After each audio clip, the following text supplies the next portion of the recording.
अध्याय 23 शास्त्रियों और फरीसियों का पाखंड।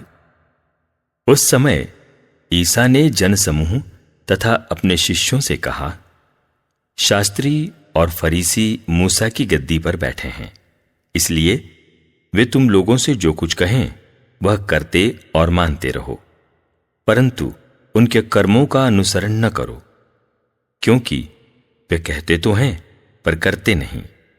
वे बहुत से भारी बोझ बांधकर लोगों के कंधों पर लाद देते हैं, परंतु स्वयं उंगली से भी उन्हें उठाना नहीं चाहते।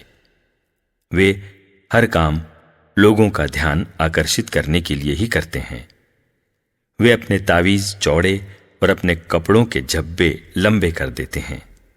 भोजों में प्रमुख स्थानों पर और सभागृहों में प्रथम आसनों पर विराजमान होना, बाजारों में प्रणाम प्रणाम सुनना और जनता द्वारा गुरुवर कहलाना, यह सब उन्हें बहुत पसंद है।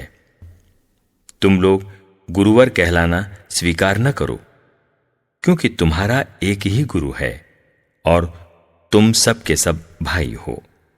पृथ्वी पर किसी को अपना पिता न कहो, क्योंकि तुम्हारा एक ही पिता है जो स्वर्ग में है। आचार्य कहलाना भी स्वीकार न करो, क्योंकि तुम्हारा एक ही आचार्य है, अर्थात मसीह। जो तुम लोगों में से सबसे बड़ा है वह तुम्हारा सेवक बने। जो अपने को बड़ा मानता है वह छोटा बनाया जाएगा, और जो अपने को छोटा मानता है वह बड़ा बनाया जाएगा। 7 धिक्कार। ढोंगी शास्त्रियों और फरीसियों, धिक्कार तुम लोगों को!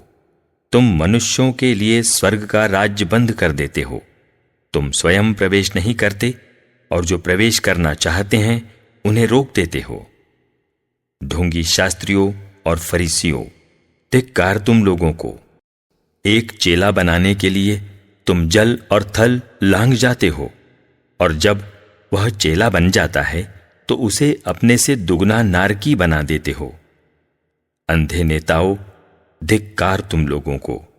तुम कहते हो, यदि कोई मंदिर की शपथ खाता है तो इसका कोई महत्व नहीं, परंतु यदि कोई मंदिर के सोने की शपथ खाता है तो वह बंध जाता है। मूर्खों और अंधों, कौन बड़ा है, सोना अथवा मंदिर, जिससे वह सोना पवित्र हो जाता है? तुम यह भी कहते हो, यदि कोई वेदी की शपथ खाता है तो इसका कोई महत्व नहीं, परंतु यदि कोई वेदी पर रखे हुए दान की शपथ खाता है तो वह बंध जाता है। अंधों, कौन बड़ा है, दान अथवा वेदी, जिससे वह दान पवित्र हो जाता है? इसलिए जो वेदी की शपथ खाता है वह उसकी और उस पर रखी हुई चीजों की शपथ खाता है। जो मंदिर की शपथ खाता है वह उसकी और उसमें निवास करने वाले की शपथ खाता है। और जो स्वर्ग की शपथ खाता है वह ईश्वर के सिंहासन और उस पर बैठने वाले की शपथ खाता है। ढोंगी शास्त्रियों और फरीसियों, धिक्कार तुम लोगों को!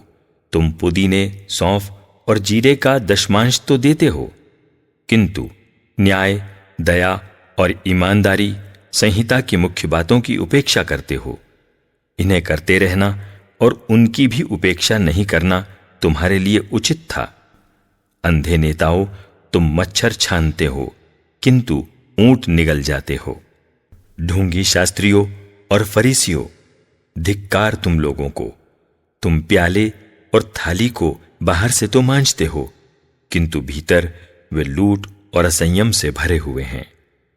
अंधे फरीसी, पहले भीतर से प्याले को साफ कर लो, जिससे वह बाहर से भी साफ हो जाए। ढोंगी शास्त्रियों और फरीसियों, धिक्कार तुम लोगों को!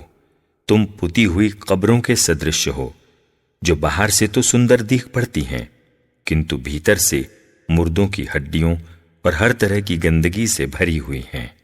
इसी तरह तुम भी बाहर से लोगों को धार्मिक दिख पड़ते हो, किंतु भीतर से तुम पाखंड और अधर्म से भरे हुए हो। ढोंगी शास्त्रियों और फरीसियों, धिक्कार तुम लोगों को!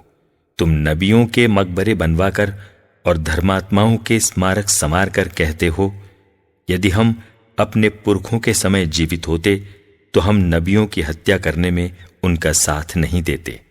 इस तरह तुम लोग अपने विरुद्ध यह गवाही देते हो कि तुम नबियों के हत्यारों की संतान हो, तो अपने पुरखों की कसर पूरी कर लो।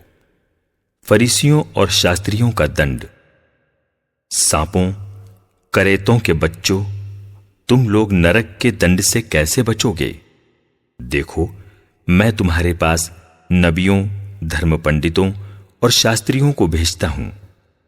तुम उनमें से कितनों को मार डालोगे और क्रूस पर चढ़ाओगे, कितनों को अपने सभागृहों में कोड़े लगाओगे और नगर नगर में सताते रहोगे, जिससे पृथ्वी पर धर्मात्माओं का जितना रक्त बहाया गया, धर्मी हाबिल के रक्त से लेकर बरखियस के पुत्र जकरियस के रक्त तक, जिसे तुम लोगों ने मंदिर गर्भ और वेदी के बीच मार डाला था, वह सब तुम्हारे सिर पड़े।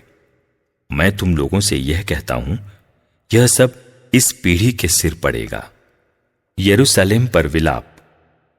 यरूशलेम, यरूशलेम, तू नबियों की हत्या करता है और अपने पास भेजे हुए लोगों को पत्थरों से मार देता है। मैंने कितनी बार चाहा कि तेरी संतान को वैसे ही एकत्र कर लूं, जैसे मुर्गी अपने चूजों को अपने डैनों के नीचे एकत्र कर लेती है, परंतु तुम लोगों ने इनकार कर दिया। देखो, तुम्हारा घर उजाड़ छोड़ दिया जाएगा।